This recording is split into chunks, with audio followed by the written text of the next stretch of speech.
अस्सलाम वालेकुम नाज़रीन इकराम, मैं हूं आपका होस्ट अयाज अहमद।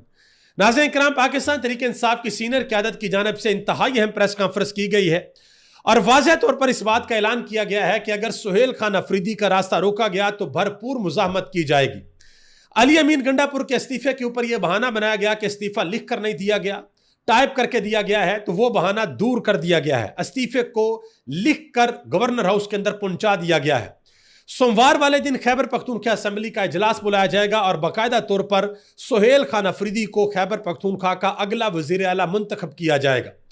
पाकिस्तान तहरीक इंसाफ इस वक्त बाकायदा तौर पर जोर लगा रही है कि किसी किस्म की रुकावट ना आए और दूसरी जानब वफाकी हुकूमत की इस सिस्टम की इस निज़ाम की कोशिश है कि किसी भी सूरत सुहेल खान अफरीदी वज़ारत आला की कुर्सी के ऊपर ना बैठे, क्योंकि सबको इस बात का अंदाजा है कि सुहेल खान अफरीदी उसी लाइन के ऊपर चलेंगे जो लाइन इमरान खान की है और जो अडयाला जेल से हुक्म आएगा सुहेल खान अफरीदी मनो अन उसके ऊपर अमल करेंगे। दूसरी जानब इंतहाई अहम खबरें हैं लॉन्ग मार्च के हवाले से जो लाहौर से इस्लामाबाद की जानब रवां दवा है, उस हवाले से सारी की सारी तफसीलात भी आपके सामने रखने के लिए जा रहा हूं। गुजारिश करूंगा कि वीडियो को लाइक करके चैनल को सब्सक्राइब कर दें ताकि ये इंफॉर्मेशन का सिलसिला आप लोगों तक पहुंचता रहे। नाज़रीन करम, सबसे पहले नंबर पे लॉन्ग मार्च की सूरत हाल आपके सामने रखता हूं। अब तक की इतलात के मुताबिक ये लॉन्ग मार्च गुजरांवाला के करीब पहुंच चुका है। बहुत बड़ी तादाद के अंदर लोग इस लॉन्ग मार्च के अंदर शामिल हैं। आज सारा दिन इस लॉन्ग मार्च के शुरा के ऊपर शेलिंग होती रही और बाकायदा तौर पर लाठी चार्ज भी हुआ। हमने ये भी देखा कि पुलिस वाले बाकायदा तौर पर मोटरसाइकिलों को तोड़ रहे हैं, गाड़ियों को तोड़ रहे हैं। दूसरी जानब जो पुलिस वालों की गाड़ियां थीं उनको, जो मार्च के शुरा थे, उन्होंने पुलिस की गाड़ी को पकड़ा और सारे के सारे उसके ऊपर बैठ गए। यानी कि दोनों तरफ के जो विजुअल्स हैं, दोनों तरफ की जो स्टोरी है वो सोशल मीडिया के ऊपर आ चुकी है। लेकिन एक चीज जो सबसे ज्यादा हैरान कुन है, जो बहुत ज्यादा अफसोसनाक है, देखें इस रिलीजियस पार्टी के जो अमीर हैं हाफिज साद साहब, वो मार्च को लीड कर रहे हैं, उनके शुरा उनके साथ है, लेकिन पीछे उनके घर में जो किया गया, उनके घर की खवातीन को गिरफ्तार किया गया, छोटी बच्चियों को गिरफ्तार किया गया, उनके घर के अंदर से पता नहीं क्या क्या चीजें बरामद की गई। यह दावा किया जा रहा है कि पता नहीं कितने करोड़ों रुपए उनके घर से बरामद कर लिए गए हैं। आप थोड़ी देर के लिए सोचें कि इस सब से क्या होगा। क्या पाकिस्तान के अंदर जो सियासी माहौल है वो बेहतर होगा या नफरतें मजीद बढ़ेंगी? हमने पूरी दुनिया के अंदर देखा है कि गजा के मुसलमानों के साथ, फलस्तीन के मुसलमानों के साथ इजहार यकजहती के लिए पूरे के पूरे यूरोप के अंदर इतने बड़े बड़े एहतजाज हुए, बरतानिया के अंदर हुए, अमेरिका के अंदर हुए। वहां पे हमें इस तरह की सिचुएशन नहीं मिलती। पाकिस्तान एक ऐसा मुल्क है जिसको हमने अल्लाह और उसके रसूल सल्लल्लाहु अलैहि वसल्लम के नाम पर हासिल किया है। पाकिस्तान की हुकूमत को ज्यादा दर्द महसूस होना चाहिए अपने मुसलमान भाइयों का। इनको चाहिए कि ये हुकूमती लेवल पे लोगों से अपील करें कि सब बाहर निकलें और दुनिया को पैगाम दें कि हम वहां के मुसलमानों के साथ खड़े हैं, हम अपने बहन भाइयों के साथ खड़े हैं। लेकिन यहां पे क्या हो रहा है? यहां पे अगर कोई फलस्तीन के साथ इजहार यकजहती के लिए निकल रहा है तो उनके ऊपर डंडे बरसाए जा रहे हैं, उनको डायरेक्ट निशाना बनाया जा रहा है। अभी तक इतलात के मुताबिक जो उन्होंने नंबर दिए हैं, मार्च के जो मुंतजमीन हैं उनके जानब से जो नंबर आए, उन्होंने कहा जी हमारे 10 कारकुन शहीद हो चुके हैं और 50 से ज्यादा जख्मी हैं। अच्छा, एक दूसरी साइड पे भी सवाल है, वो भी मैं आपके सामने रख देता हूं। दूसरी साइड पे यह सवाल पूछा जा रहा है कि यह मार्च अब क्यों निकाला जा रहा है? यह मार्च पहले क्यों नहीं निकाला गया? इतनी देर क्यों इस चीज को इग्नोर किया जाता रहा? पहले भी यह मार्च निकाला जा सकता था, अब जब वहां पे एग्रीमेंट हो गया तो अब यह मार्च क्यों निकाला जा रहा है? बिल्कुल ठीक सवाल है जी। मीडिया के लोग जाएं और जाकर हाफिज साद साहब से ये सवाल पूछें कि अब आप ये मार्च क्यों नकार रहे हैं। लेकिन इस सवाल की आड़ में इस चीज को इग्नोर नहीं किया जा सकता जो मार्च के शुरा के साथ किया जा रहा है। जो नफरत फैलाई जा रही है, अदारों के और आवाम के दरमियान जो नफरत बढ़ रही है, उस चीज को इग्नोर नहीं किया जा सकता। आप किसी के घर की चादर चार दीवारी का तकद्दस पमाल करके उनकी खवातीन को गिरफ्तार करें, छोटी बच्चियों को गिरफ्तार करें, उनके घर के दरवाजों को तोड़ें, इस चीज को इग्नोर नहीं किया जा सकता। तो हुकूमत को जरूरत है कि हुकूमत इस हवाले से होश के नाखुन ले, जोश से काम ना ले। मेरे पास बहुत सा डाटा पहुंचा इस हवाले से और आप यकीन करें ऐसी वीडियोस और ऐसी तस्वीर हैं कि मैं आपको वो दिखा भी नहीं सकता। यानी कि इस कदर वो डिस्टर्बिंग मटीरियल है, वो वीडियोस हैं, वो फोटोज हैं कि इंसान उसको देख भी नहीं सकता जो वहां पे किया जा रहा। अब दूसरी तरफ पाकिस्तान तहरीक इंसाफ ने बाकायदा तौर पर जो इनके साथ किया जा रहा है, इस रिलीजियस पार्टी के साथ, टीएलपी के साथ, बाकायदा तौर पर आलिया हमजा ने इसकी मजम्मत की है।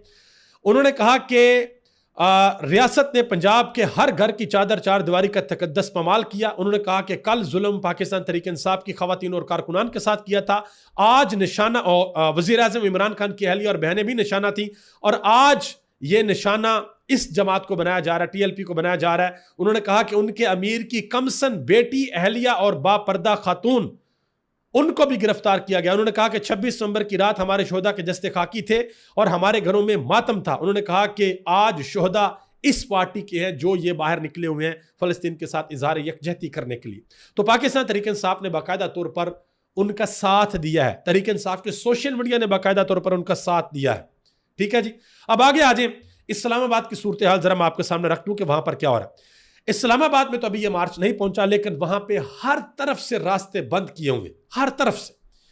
हॉस्पिटल कोई जाना चाहता है वहां नहीं पहुंच पा रहा, एयरपोर्ट को जाना चाहता है वहां नहीं पहुंच पा रहा। ये मैप मैं आपके सामने रखता हूं, ये आप देखें, हर तरफ ब्लॉकेज है, रास्तों को बंद किया हुआ। और सोशल मीडिया के ऊपर बाकायदा तौर पर वीडियोज आ रही हैं कि जिन लोगों ने टिकटें करवाई हुई हैं, वो ट्रेवल करना चाहते थे, लाखों रुपए की टिकटें लोगों की जाया हो गई हैं। बताएं उनका नुकसान कौन भरेगा, उनके नुकसान का मदावा कौन करेगा? तो हुकूमत को इस हवाले से जरा थोड़ा सोचना चाहिए। एटलीस्ट जो रास्ते हॉस्पिटल को जाते हैं, जो रास्ते एयरपोर्ट को जाते हैं, आप सिक्योरिटी डिप्लॉय करें, बिल्कुल करें, अमन व अमान की सूरत हाल बरकरार रखने के लिए, ताकि किसी किस्म का ऐसा वाकया ना हो कि बाद में प्रॉब्लम बने। आप सिक्योरिटी डिप्लॉय करें। लेकिन जो लोग पुरअमन हैं, जो अपनी गाड़ियों पर ट्रैवल कर रहे हैं, अपनी बाइक्स पर ट्रैवल कर रहे हैं, अपनी फैमिलीज के साथ हैं, अपने बच्चों के साथ हैं, उनको तो आप जाने दें ना। कोई अपने काम पे जा रहा है, कोई हॉस्पिटल में जा रहा है, कोई एयरपोर्ट जा रहा है, कोई किसी और जगह पर जा रहा है, उनको तो कम से कम आप लोग जाने दें, क्योंकि मार्च तो अभी नहीं पहुंचा, मार्च तो अभी बहुत पीछे है। ये आप देख लें जी, नेशनल हाईवे मोटरवे ने एक बाकायदा तौर पर ट्वीट किया कि इस्लामाबाद टू पेशावर जो मोटरवे है वो ओपन है और पेशावर टू इस्लामाबाद जो वो क्लोज है। अब इस चीज की मुझे बिल्कुल भी समझ नहीं आई कि ये क्यों क्लोज किया गया। आगे आ जाए जी। खैबर पख्तूनख्वा की असेंबली का जो इजलास है वो सोमवार वाले दिन होगा और नए वजीर आला सुहेल खान अफरीदी का इंतखाब किया जाएगा। पाकिस्तान तहरीक इंसाफ ने आज एक बड़ी तगड़ी प्रेस कॉन्फ्रेंस किया। प्रेस कॉन्फ्रेंस के अंदर क्या क्या कहा गया, डीजीएसपीआर ने जो प्रेस कॉन्फ्रेंस की थी, उन बातों का क्या जवाब दिया गया, वो भी आपके सामने रखता हूं। अली अमीन गंडापुर ने जो इस्तीफा दिया था, उसमें ये एतराज लगाया गया था जी, इस्तीफा टाइप करके दिया, लिख कर नहीं दिया। तो ये देख लें, लिख कर भी इस्तीफा उन्होंने गवर्नर हाउस में पहुंचा दिया है, बाकायदा तौर पर रसीद भी ले ली है। और हैरान कुन तौर पर वो जो क्लर्क आगे या कोई और उनका बंदा है स्टाफ का, जिसने ये रसीद बनाकर दी है, इस्तीफा रिसीव किया, उसका नाम भी इमरान खान है।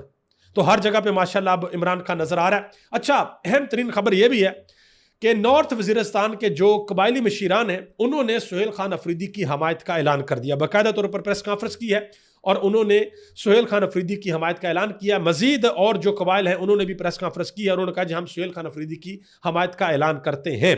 अब जरा आगे आ जाए। नजम सेठी साहब ने एक बात की है, उन्होंने कहा जी ये किसी भी सूरत खैबर पख्तूनख्वा की गवर्नमेंट एक ऐसे चीफ मिनिस्टर के हाथ नहीं आने देंगे जो दहशतगर्दी के बारे में नई हाइब्रिड रजीम के बयानिए को नहीं मानते, उनको सपोर्ट नहीं करते। उन्होंने कहा कि कल डीजीएसपीआर ने जो बातें की उससे क्लियर हो गया कि वो ये नहीं होने देंगे। अब कैसे नहीं होने देंगे इसका पता नहीं है, क्योंकि तैमूर सलीम झगड़ा ने इस पर एक बड़ी अहम स्टेटमेंट दी है। उन्होंने कहा कि आप अगर हमारी हुकूमत गिराएंगे तो इससे हमारा ही सियासी फायदा होगा। उन्होंने कहा कि इमरान खान को हुकूमत की कोई फिक्र नहीं है, इमरान खान को अपने असूलों की फिक्र है। इमरान खान को हुकूमत की फिक्र होती तो वो पंजाब और खैबर पख्तूनख्वा की असम्बलियों को ना तोड़ता। उसको हुकूमत की फिक्र होती तो वो पीपल्स पार्टी के साथ इत्तेहाद करता और बैठता मरकज के अंदर, हुकूमत बनाता। लेकिन इमरान खान अगर कैद है तो वो अपने असूलों के ऊपर। शौकत बसरा ने बड़ी अहम बात की। उन्होंने कहा कि खैबर पख्तूनख्वा के अवाम इमरान खान के साथ हैं, ये किसी गलत फहमी में ना रहे। अगर ये कोई गैर आईनी अमल करेंगे तो फिर अवामी रद्द अमल आएगा। असद तूर ने एक बहुत बड़ा इंकशाफ किया। उन्होंने कहा जी इमरान खान ने बाकायदा तौर पर एक ट्रैप बिछाया था। उन्होंने कहा कि इमरान खान बेशक अडयाला जेल के अंदर बैठे हैं लेकिन दिमाग उनका बहुत चलता है। उन्होंने कहा कि जो ट्रैप उन्होंने बिछाया था ये सारे के सारे अब उस ट्रैप के अंदर फंस चुके हैं, अब ये बाहर नहीं निकल सकते।